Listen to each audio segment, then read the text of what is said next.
Hi, Judy from Witch Peace Craft. Welcome to my make along for 2026. It's the 1st of January and we start today. The make along runs for 6 months till the 30th of June. On the 1st of July, I'll do a participant prize draw, just something a little small for taking part. It's open worldwide, and all the terms and conditions and rules will be listed in the description below, so make sure you read them and understand them. Please ask questions if you don't.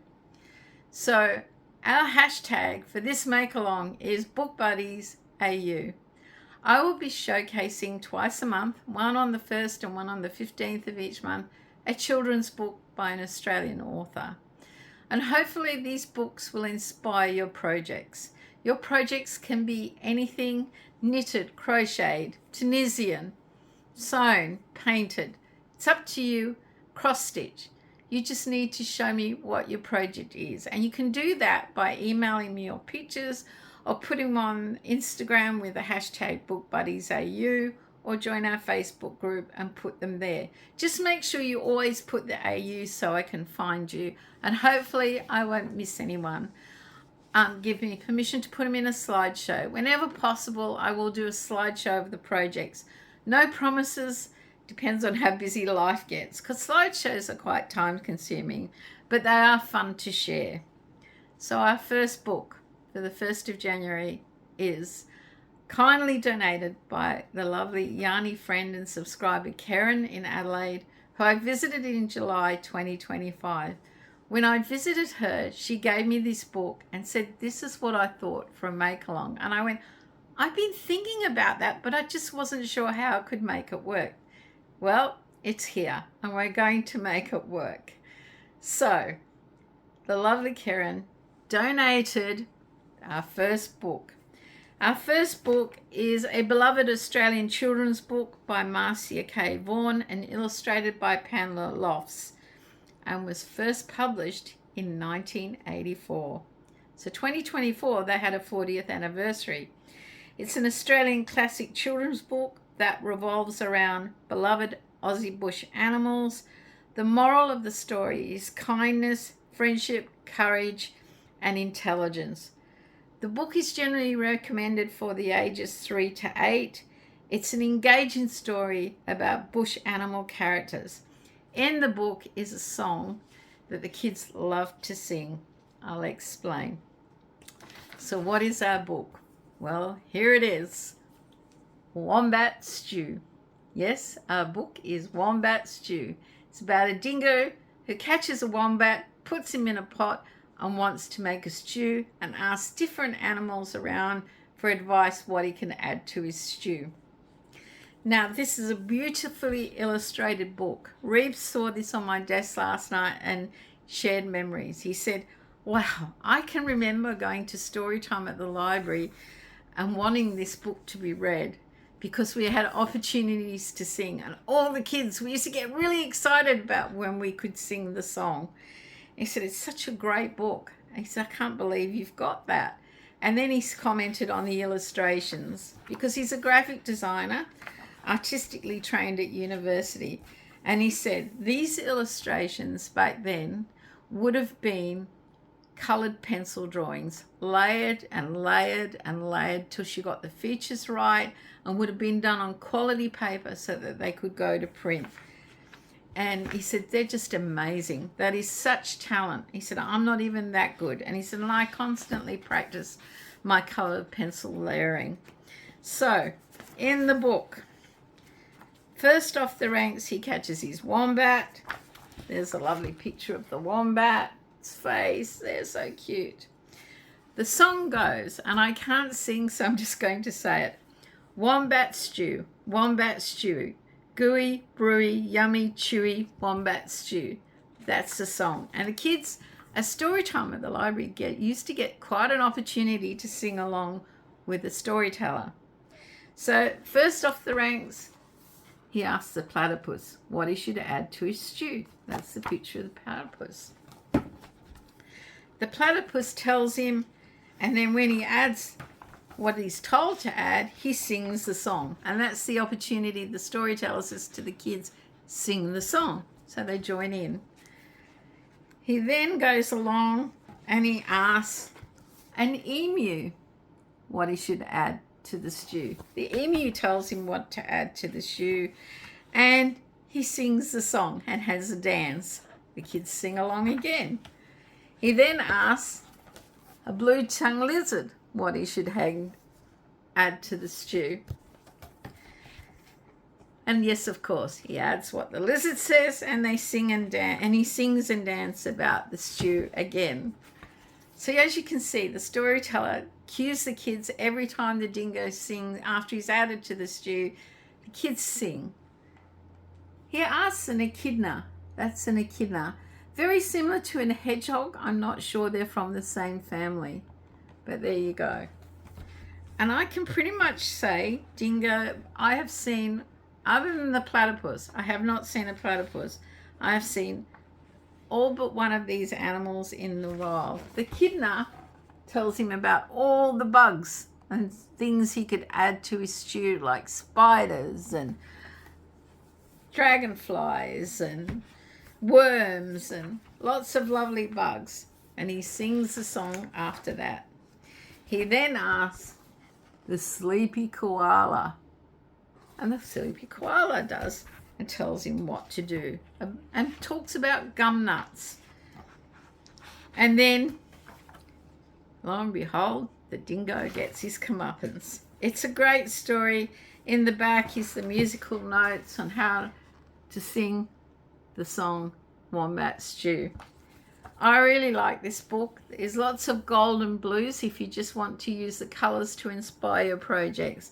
There's animals to inspire your projects, like the dingo, wombat, platypus, emu, echidna, koala, blue-tongued lizard, lots of creepy crawlies. So they're the things that can inspire your project. Now, project suggestions. Yes, if you do market prep and you sell things at market, it's an ideal opportunity to make a plushie. Whether you could make an acrylic toy, you could make it in cotton, but it's ideal to do a little toy that you can then sell on at your market and have something different about your market prep, because market prep can get pretty intense and it's always nice to make it fun. Now, Reeves, when he was little and we lived in Western Australia, it was a lot colder, and when we'd sit down at night to have story time before bedtime, he would put a beanie on. I don't know why. He had to wear a beanie during story time. So maybe you could make a novelty beanie, like a dingo beanie or a wombat beanie or an emu beanie. There's a thought. Now, one of my subscribers commented about them having trouble with their hands and what they could make, and came up with the idea of book bags. And I thought I'd share something with you. So when my boys went to primary school or junior school or whatever you call it, you know, they're quite young, they're starting school, you get a school list, and on that was they needed a library bag. You could buy them, or they gave you the dimensions to sew them because they were quite easy. And I have a couple of project bags that are very similar, because I did make both my boys a library bag, and I have a feeling I still have one. I even embroidered their names on it.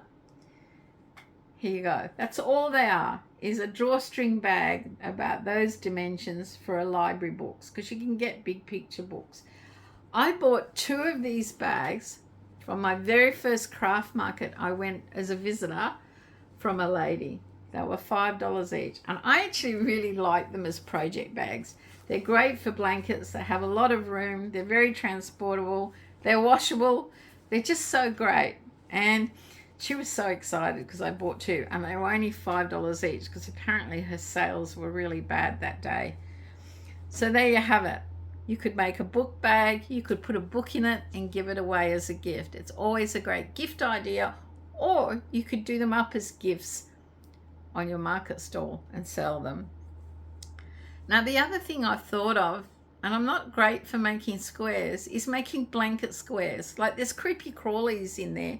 You could make a couple of little squares with like a worm or a spider on it, and then do a solid square and make a blanket, because there's nothing like a book buddy blanket to snuggle under to read a book. Now, if you're time poor and you just want to do a little project, you'd like to join in the fun, well, bookmarks. Someone suggested bookmarks. You could do a little animal bookmark.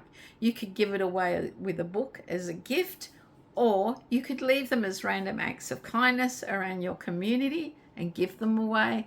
You know, as Laura from Mad Mimi would say, it's a quickie. You could make it in less than 15 minutes and make a lovely little bookmark and still join in the fun. I think it's Abby from Blue Heart Crochet in the UK. She doesn't post as many videos now. She used to make bookmarks and leave them at her local library for people to take, so you could do that. But bookmarks for this book would be ideal. There are lots of little animal bookmarks out there. Now, I have put together a pattern list, a pattern bundle on my Ravelry page called Book Buddies. And you can have a look in there to see if something inspires you. I'm trying to stick to free patterns, but I think a couple of them will end up being paid patterns. If you do use a pattern, whether you adapt from it or just use a bit of it, please acknowledge the pattern designer. Doing patterns is a lot of work, and it's always nice to credit them. So remember, you can email me your pictures. You can put them on Instagram with the hashtag BookBuddiesAU, join our Facebook group, and eventually I'll do a slideshow at some time during the make along. I like to share the pictures. I don't often get a lot, and I do need your permission to put them on YouTube. Guys, this should be a lot of fun. I can't wait to see what people come up with. I still don't know what to make. There are so many things in that book I would like to make. It's just picking one, or maybe two, or maybe three. Who knows? I think this will be a lot of fun. Our next book on the 15th of January, I don't know. I did a lot of research on Boxing Day looking up children's book by Australian authors. I need 12 and I came up with 15. I went out yesterday shopping with Reeves, and I had a list of where, you know, I've got a budget and a list of where I can buy them. And I went into this shop thinking, well, these 4 are supposed to be here. No, I found one. But the next shop that probably didn't have many had the others ones I wasn't looking for. But they were on my list and I managed to pick that up. So far I've got 6 books, and they won't all be Australian animals. They will be a lot of fun, and hopefully we'll have a lot of fun and laughter and a smile or two with our make along. So guys, that's it. Our first book, Wombat Stew. I am going to give this book away on the 15th of January. Karen said I could use it as a giveaway. And yes, I think I can mail it to the USA without too much trouble. The only thing is it will come with my real name. I can't put Which Piece Craft because they will class that as a business and you will be charged a tariff. That's the new rule that started today. Gifts with a business name get charged a tariff. So I'll just have my regular name, but you'll know it's coming if you win it. And guys, how do you let me know that you want to win this book? Because you might not want it. You might just think, oh no, it's not really for me. I don't have anyone to give it to. In the comments below, put the word stew, S-T-E-W, stew. Even if that's all you put, at least I know you're interested in going in the draw to win this book. Thank you so much, Karen, for donating the book. Thank you for inspiring me to continue on with my make-along ideas. It's just such fun. And it was such fun researching the books and being surprised at who actually writes books. I came across a guy, I had no idea he had written 17 children's books. So there you go, guys. Get started on your project. Let me know in the comments below what you think of our first book, Wombat Stew. Is it inspirational or is it for you, not really you? I can't wait to see what you make. And I hope we get a lot of people join in. Remember, market prep can be tedious, overwhelming, and this is a great way to do some market prep and enjoy the fun along the way. Until next time, stay safe, stay well, and get started on your first Book Buddy AU project. Bye for now.